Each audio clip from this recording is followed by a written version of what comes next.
마가복음 12장 28절 이하의 말씀을 가지고 예수님의 가르침과 논쟁이라는 제목으로 말씀을 나누기 원합니다. 한번 큰 소리로 따라해 주시기 바랍니다. 오늘 우리에게 좋은 일이 일어납니다. 오늘 우리에게 좋은 일이 반드시 일어납니다. 예수님께서 이 땅에 오셔서 마지막 일주일간을 어떻게 보내셨느냐, 마지막 일주일간의 기록에 대해서 마가복음은 특별히 많은 분량을 할애해서 마지막 일주일간을 다루고 있습니다. 33년 반을 계셨는데 실제로 30년은 준비를 하셨고 3년 반을 사역을 하셨습니다. 그런데 성경을 보면 30살이 될 때까지 예수님의 기록은 탄생과 12살 때 예루살렘에 절기를 지키러 올라간 기록 외에는 없습니다.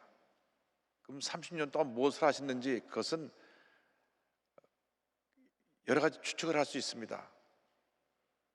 그러나 성경에 기록되어 있지 않기 때문에 추측을 갖고 말할 수는 없고, 좀 궁금하면 하늘나라 가서 물어보면 됩니다. 성경학자들이 생각하기를 충실히 아버님 일을 도와서 목수로서 일을 하셨을 것이다.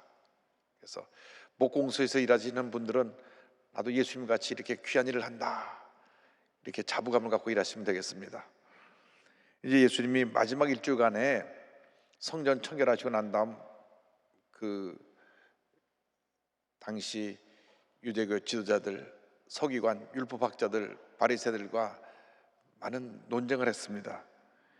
그 논쟁과 가르침에 대해서 오늘은 함께 말씀 공부하는 내용 가운데 먼저 가장 큰 계명에 대한 이야기가 나옵니다. 마가복음 12장 28절로 31절 말씀을 함께 봅니다. 서기관 중 한 사람이 그들이 변론하는 것을 듣고 예수께서 잘 대답하신 줄 알고 나와 묻되 모든 계명 중에 첫째가 무엇이니까? 예수께서 대답하시되 첫째는 이것이니 이스라엘아 들으라, 주 곧 우리 하나님은 유일한 주시라. 내 마음을 다하고 목숨을 다하고 뜻을 다하고 힘을 다하여 주 너의 하나님을 사랑하라 하신 것이요, 둘째는 이것이니 내 이웃을 내 자신과 같이 사랑하라 하신 것이라. 이보다 더 큰 계명이 없느니라. 하나님께서 하나님의 백성들이 한평생 꼭 지켜야 될 삶의 기본적인 하나님과의 관계 속에서, 이웃과의 관계 속에서 행해야 될 것을 십계명으로 주셨습니다. 그런데 이 십계명을 가지고 이 서기관들이, 율법학자들이 전통을 따라 내려오면서 자꾸 그 내용을 세분화시켰습니다. 그래서 십계명이 예수님 당시 613계명으로 늘어났습니다. 613계명. 그 중에 365계명은 하지 말라. 1년에 365일이니까 매일 하나씩 하지 말라는 게 뭐가 있었어요. 248계명은 하라는 것입니다. 10계명의 크게 두 가지는 하라, 하지 말라는 계명인데 1계명부터 4계명까지는 하나님께 대한 계명이고요, 5계명부터 10계명까지는 사람에게 대한 계명입니다.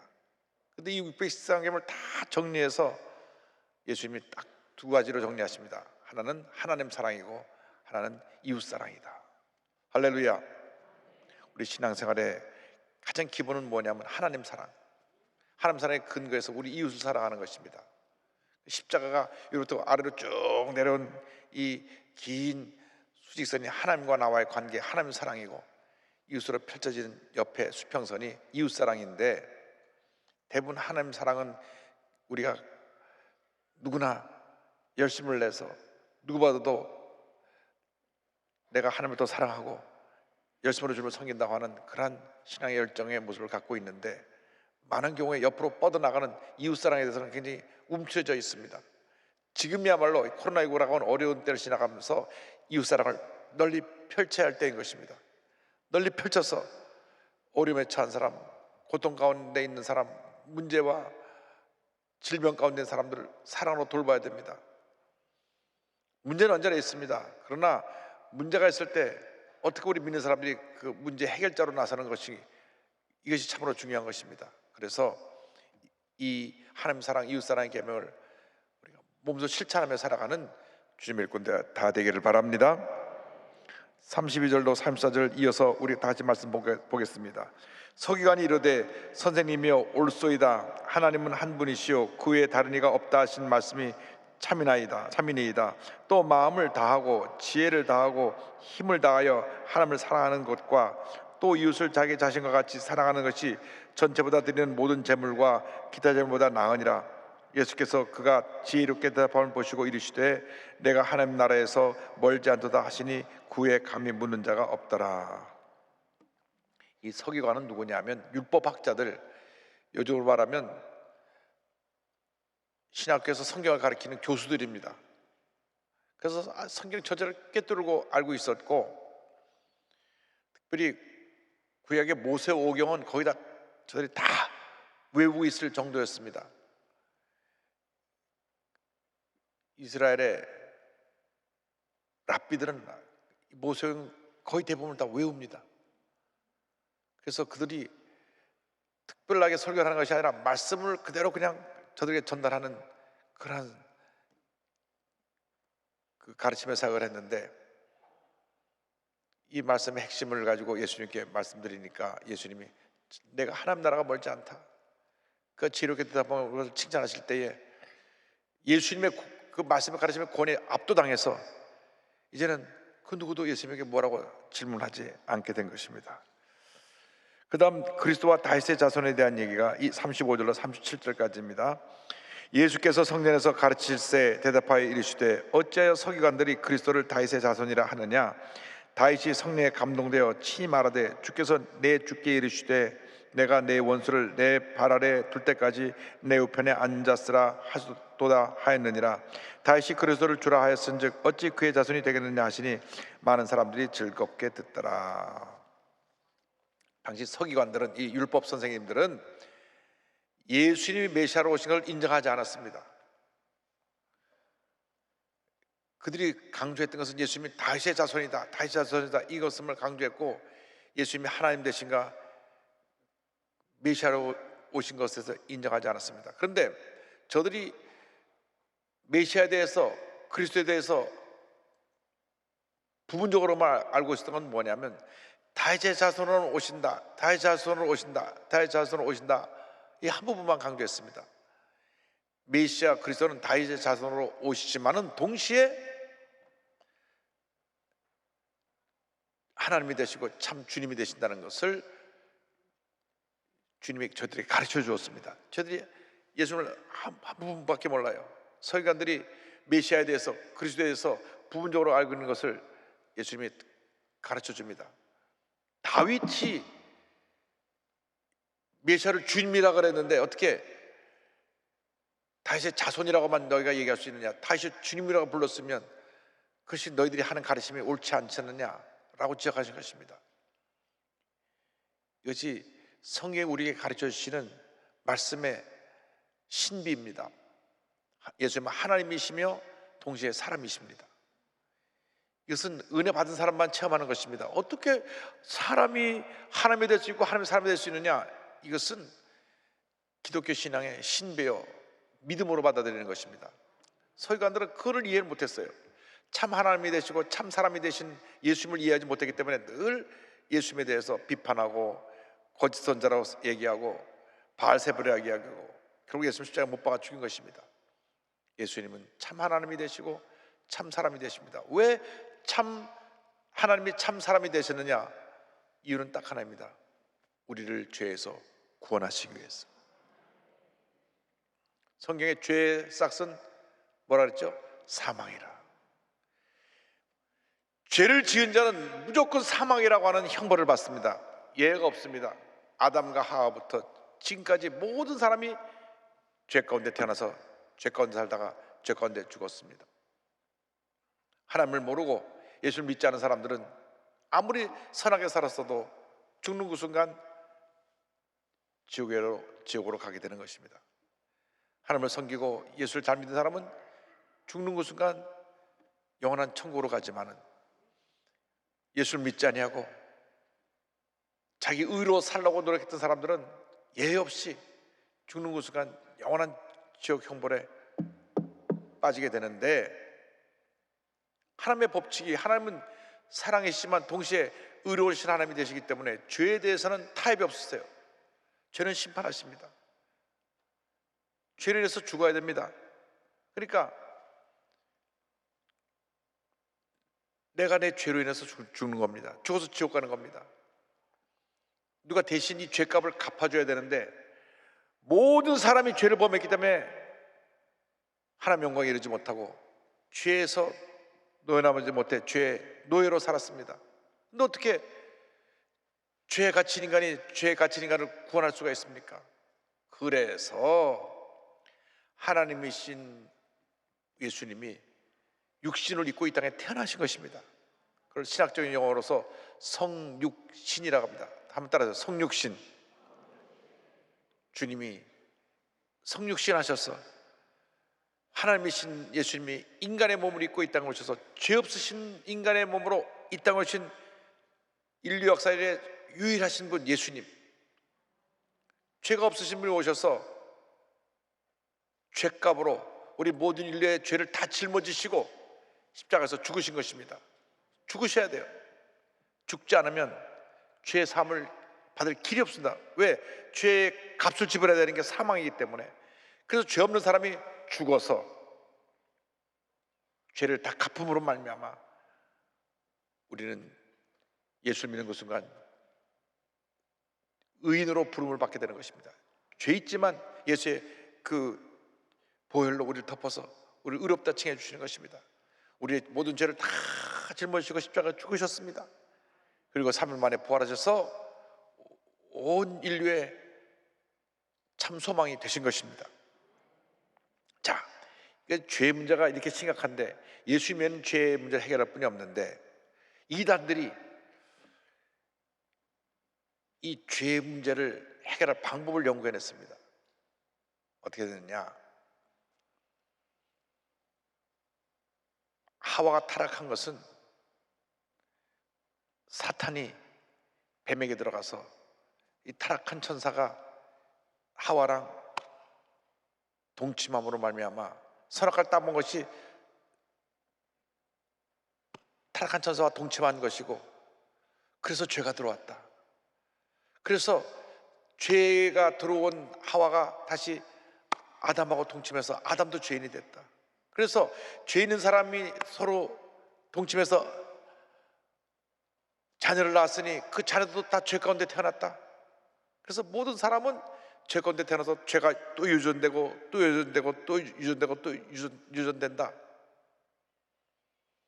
그래서 죄 없는 사람이 와서 이 죄 없는 씨를 뿌려서 죄를 사야 된다. 이렇게 말하는 사람은 100% 이단입니다. 이것을 누가 가르치느냐? 통일교 문선명의 원리강론이라는 데서 첫 번째 시간에 가르치는 강의입니다. 첫 강의. 제가 신학교 시절에 잠바 입고 싹 들어가서 공부를 했어요. 어떻게 가르치나? 용산에 있는 그 통일교 본부 다다미 방에 가서 앉아가지고 이렇게 들었어요. 첫 시간에 이 타락론을 가르쳐요. 타락론. 그러니까 인간이 아담과 하와가 이 하와가 먼저 타락한 천사하고 동침해가지고 그것이 다시 아담하고 동침해갖고 죄가 들어와갖고 계속 죄가 있는 인간이 태어났는데 죄 없는 인간의 이 땅에 구세주로 오셨으니 그 분이 바로 문선명이시다. 그 문선명과 피가름을 하면 죄가 사함받는다. 그래서 문선명은 자기 주변에는 모든 24 장로들 하고 다 부인하고 잠을 자갖고 피를 가르면서 피를 맑게 하고, 피를 맑아지는 사람이 다시 남편하고 자면 또 남편이 또 피가 맑아서 죄 없게 되고, 그렇게 돼서 그 집단은 완전히 이 성적 모티브를 갖고 타락한 집단이 되어버리고 말았습니다. 아주 무서운 집단입니다. 그러니까 그렇게 맺어지고 나니까 빠져나오기 힘들어요. 그 밑에서 가만히 있고 가르침을 갖다 잘 배워가지고 그걸 또 24개로 쪼개갖고 나와갖고 한 집도 차린 사람이 정명석이라고 하는 사람입니다. 그 사람이 JMS라고 하는 또 이단을 만들어가지고 거기서도 그러한 못된 짓을 하다가 감옥에 10년 갔다가 또 나왔는데 또 그 짓 또 하고 있다. 또 근데 문선명하고 같이 그 김백문이라는 사람 밑에서 둘이 같이 배웠는데 동창생이 있습니다. 박태선이라는 사람입니다. 박태선, 전도관, 나중에 천복의 이름 바꿨죠. 박태선도 똑같이 그 피가르 몰리를 해가지고 피가르 몰리 해서 그 자기가 재림주라 그래가지고 자기 주변 사람한테 그걸 전하다가 그가 영생불사한다 그러는데 고혈압에 당뇨에 병들어 죽고, 그 밑에 유재열이라는 사람이 또 차리고 나와가지고 또 장막성전에서 또 그거 가르치다가 그 사람도 죽고, 그 다음에 이만이라는 사람이 또 거기서 배워갖고 또 나와갖고 차리게 신천지입니다. 다 루트가 위에서부터 같이 이렇게 내려왔어요. 김백문의 삼각산 기도원에서 김백문이 6개월 동안 수업 받아가지고 기독교 원리라는 것을 수업 받아서 문선명하고 이 박태선 양대 산맥이 나와가지고 한국 전체를 그냥 이단의 세계 가운데 교회를 파괴시키고 가정을 파괴시키고 많은 사람들을 절망의 나락으로 떨어뜨렸습니다. 아직도 이 사람들이 살아남아가지고 신천지가 20만 명이 이제 넘는다 그러는데 이 이단들을 빠진 사람을 구해내야 됩니다. 다 그렇게 타락해가지고 그들은 결국 지옥 아래목에 갈 텐데 빨리 구원해내야 됩니다. 이만희가 영생불사한다 그러는데 이제 곧 죽을 터인데 죽고 난 다음에 또 뭐라고 거짓말할지 모르겠어요. 그래서 우리가 기억해야 될 것은 예수님에 대해서 바로 알면 절대 이단에 안 빠집니다. 예수님은 참 하나님이시고 참 사람이 되어서 우리 죄를 사하셨다. 그 누구도 구세주가 될 수가 없습니다. 그래서 제가 그때는 신학교 다닐 때 호기심이 많아서 가서 배워봤는데 그런 거 가서 구경도 하면 안 되겠더라고. 옛날에 우리 교회 조장님 몇 분이 강원도에 있는 엘리야라고 하는 그 사람 뭔가 호기심에 뭐 조사하러 간다고 갔다가 그냥 신학생인데 턱부덕 거기 걸려고 거기 골수분자가 돼버렸어요. 그러니까 이 불량식품은 먹어볼 필요도 없어요. 먹자마자 배탈 나니까 아예 기웃거리지도 않게 되기를 주님의 이름으로 축원합니다. 저는 먹고 다 토해내갖고 저녁 지장을 안 받았지만 그거 괜히 가서 앉았다 받아 먹다가는 그게 배탈이 나고 병이 걸리는 것입니다.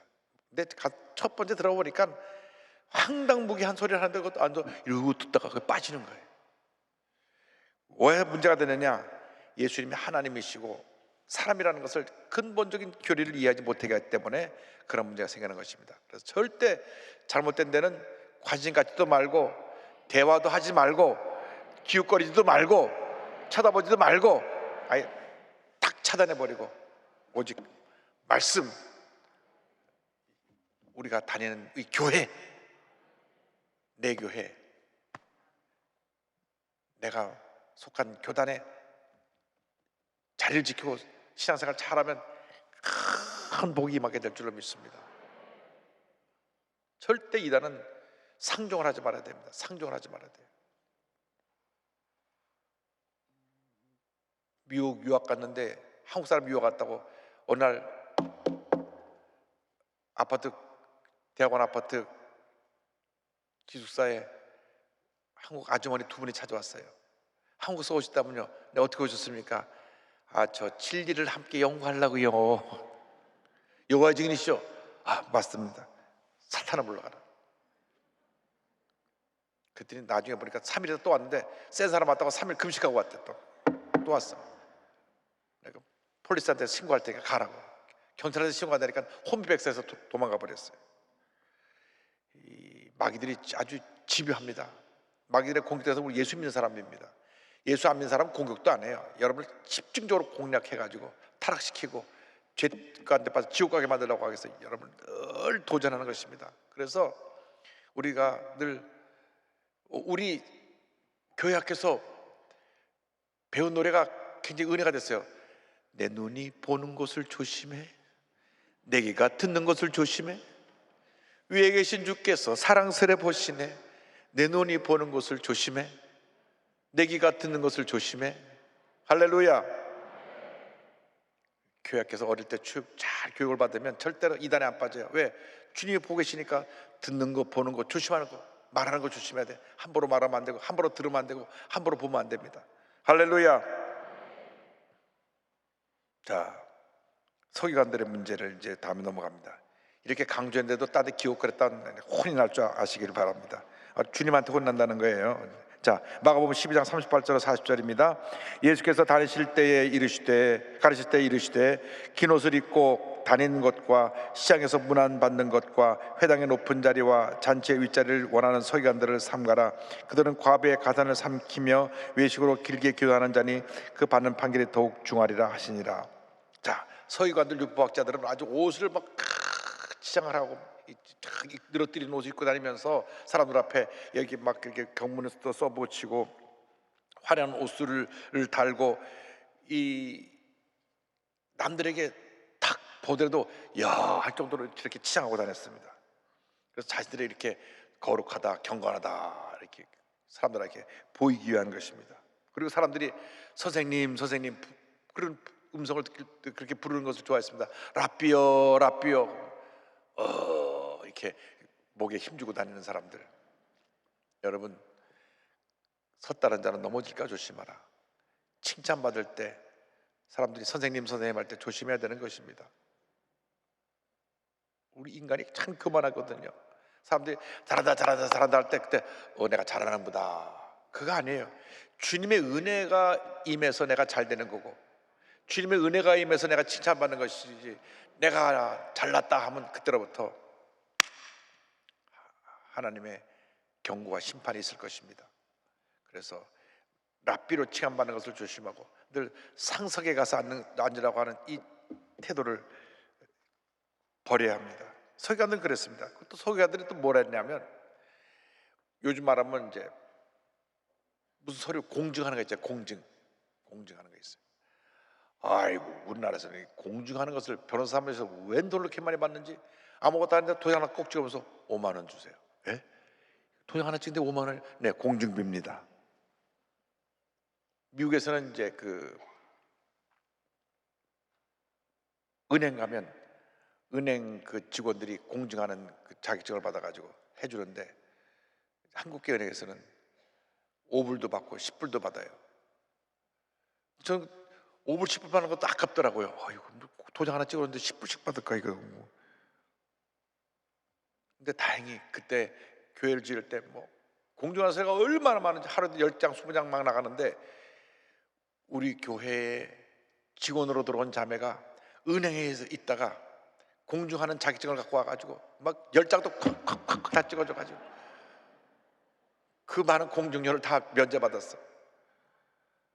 그래서 직원이 좋은 직원들이니까 복덩어리가 굴러 들어와가지고 그렇게 예쁜 모습으로 주님을 잘 섬기다가 믿음 좋은 교회 청년 만나고 결혼해갖고 남편은 목사 되고 본인은 사모 돼가지고 교회 잘 섬기고 있고, 할렐루야, 하나님의 은혜입니다. 그런데 이 서기관들이 이 공증 그런 거 해주면서 돈을 많이 받고, 나쁜 것은 수수료를 많이 받았어요. 그냥 자기가 권한이 있으니까 돈 내려놓으라고 하는 것을 받는 겁니다. 아무것도 아니고 도장 하나 꽉 찍어주면서 10만 원 내셔. 이게 그럼 도장 안 찍어줍니다.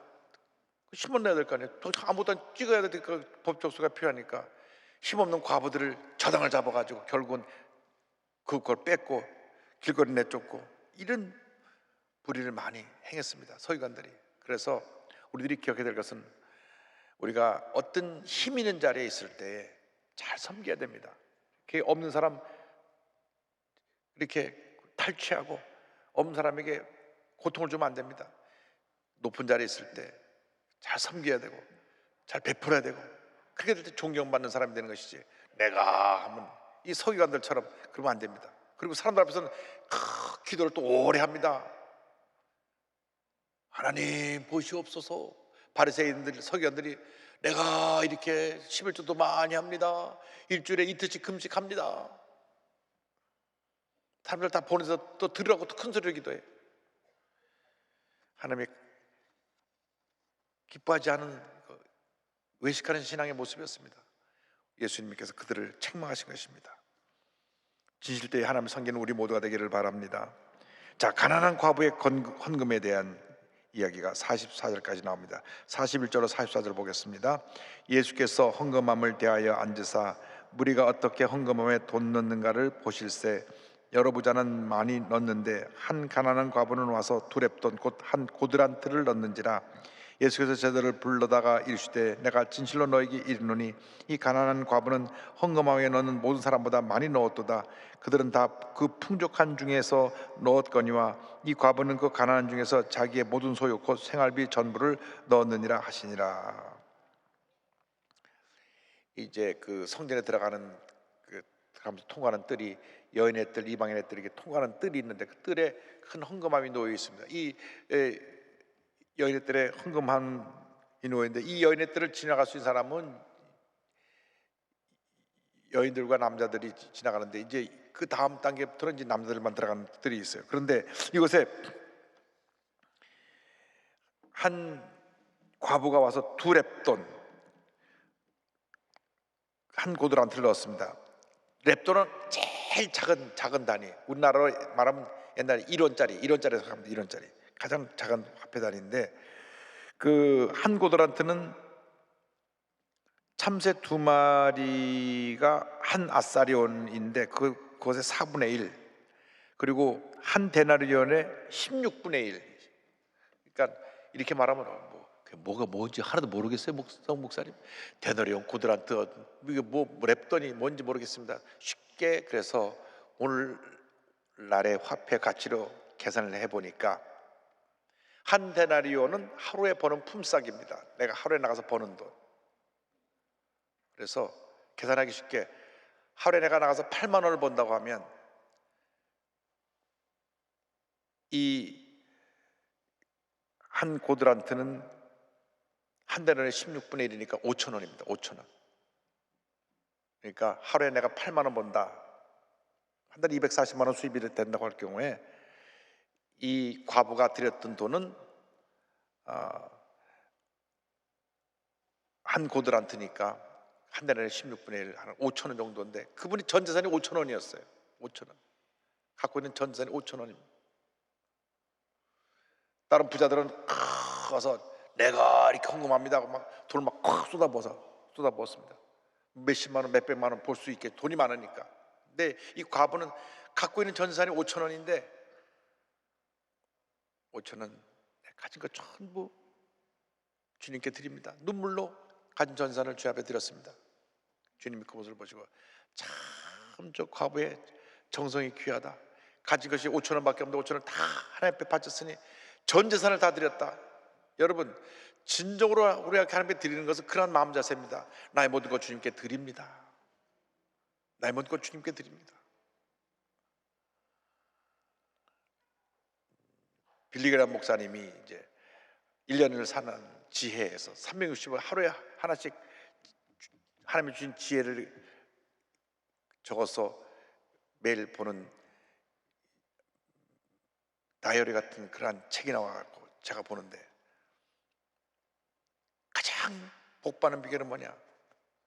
11조를 잘하는 것이다. 그걸 한 3일인가 4일 동안 계속 말씀하셨어요. 물질관이 바로 서 있어야 복을 받는데 하나님은 그렇게 복을 주시려고 생각하시는데 물질을 주시는 하나님을 인정하지 않고 자꾸 내 것이라 그러니까 복을 못 받는 것이다. 그래서 그 물질관을 우리에게 가르쳐주기 위해서 10개를 다 주셨는데 하나를 나에게 갖고 와라. 그것이 11조다. 그래서 그 책을 보니까 절대 하나님 것 도둑질하지 말라. 전 그렇게 빌리그람 목사님이 그렇게 책에다 그렇게 강조한 거 이번에 처음 봤어요. 물론 뭐 미국 목사님들이 설교를 할 때 헌금 강조를 좀 하긴 하지만은 책이 한 서너 페이지를 한 3, 4일 동안 매일같이 올바른 물질관 11조 도둑질하지 말라. 하나님 걸 도둑질하면 이 땅에 사는 동안 어떤 복도 받지 못한다. 왜 늘 삶이 어렵고 궁핍하고 문제고 고통당하느냐? 하나님께 드릴 것을 안 드리니까 하나님께서 다른 방법으로 또 가져가시는 거예요. 11조를 안 드리면 하나님이 다른 방법으로 약값으로도 받아가시고 교통사고로 나서 그걸 받아가시고 보험료로도 받아가시는 거예요. 다른 목적으로 다. 결국은 그 돈이 하나님께 가야 될 돈인데 내가 가지 않고 내가 움켜쥐고 있으니까 따로 사고가 나고 문제가 생겨서 돈이 흘러나가는 것입니다. 예수 믿고 잘 섬기고 11조 생활을 올바로 하면 하나님께서 막 부어주신 것입니다. 말라기에 보면 내가 붙지 않아 나를 시험해 봐라 그랬습니다. 성경에 유일하게 하나님을 시험해 보라고 하는 것이 바로 11조라고 하는 문제인데, 우리 특별히 수요일날 성경 공부하는 여러분들이 올바른 11조를 함으로 말미암아 큰 복을 받게 되기를 바랍니다. 어려운 중에 11조 드리면 더 크게 복을 주시고 더 형통하게 만들어 주시고 더 잘되게 만들어 주십니다. 그래서 성경의 가르침에 대해서 우리가 귀를 기울이고 과부같이 전자를 드리는 마음으로 주 앞에 물질을 드리면 하나님께서 물질에 대한 염려 없게 살도록 만들어 주십니다. 하나님이 여러분을 얼마나 사랑하시는지, 복 주시길 원하시는데 자꾸 하나님이 주신 복을 따라가 버려요. 하나님을 잊어버리고, 하나님이 복을 주셔서 복을 주신 하나님을 생각해야 되는데 복을 따라가 버리니까 하나님이 기뻐하지 않으시는 것입니다. 그래서 늘 하나님을 먼저 생각하기 위해서 올바른 물질관을 세우고, 그리고 하나님께서 우리에게 원하시는 게 물질의 11조뿐 아니라 생활의 11조를 드리라. 무슨 말이냐면 하루 24시간 지난 동안에 내가 깨어있는 시간에 10분의 1은 기도하고 말씀 보고, 그 다음에 그 말씀을 갖고 내가 공부도 하고 말씀도 전하고 말씀을 가지고 생활하는 그런 훈련을 해야 되는데, 그 하루에 10분의 1을 드리라는 겁니다. 10분의 1을. 여긴 또 왜 아멘 안 하시나? 여러분 지금 오늘 와서 소조 성경 공부하는 것도 시간에 11조를 드리는 거예요. 시간 11조. 그래서 하루에 10분의 1의 시간은 내가 세상 일을 아무리 바빠도 성경 보고 기도하고 말씀을 읽고 말씀을 묵상하고 말씀을 전하는 일, 여기다가 우리가 시간을 투자해야 됩니다. 코로나19를 지나가면서 지금 비대면을 있으니까 핸드폰이나 이 SNS 또 인터넷 통해서 얼마나 열심히 복음을 전하는 사람들이 많은지, 어느 분은 벌써 100명 정도 했다, 200명 정도 했다, 자기가 문자로 예수 믿으라고 그러고 또 관련된 것 영상을 또 보내고, 그러다 보니까 예수 믿지 않는 사람이 영상도 보면서 예수 믿게 되고 변화가 되고, 할렐루야. 열심히 전해야 됩니다. 그래서 여러분이 물질의 11조뿐 아니라 시간의 11조도 드리고 생활의 11조를 드려서 하나님 기뻐하시는 복된 인생 살게 되기를 주님의 이름으로 축원합니다.